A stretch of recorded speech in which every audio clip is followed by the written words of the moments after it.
Welcome to the Equity Market Minute by Bloomberg Intelligence. I'm Gina Martin-Adams.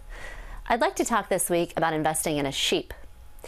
In our view, this is not a very strong bull advance, nor is it a bear market, but a market that behaves more like a sheep.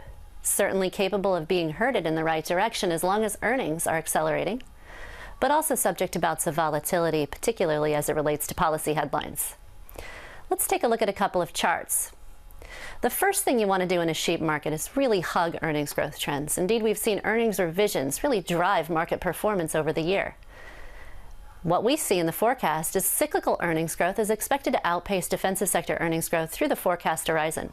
Sales are also expected to perform much better for cyclicals than for defensives, suggesting you want to gear portfolios in a more cyclical orientation. My second chart shows profitability and leverage, two factors that are pretty important to performance in an environment in which volatility is slowly rising or subject to spikes, and interest rates are also rising, creating some pressures on highly levered entities.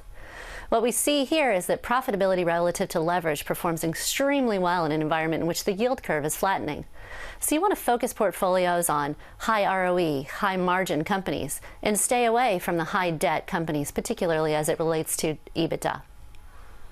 Thanks so much for joining me this week for the Equity Market Minute by Bloomberg Intelligence.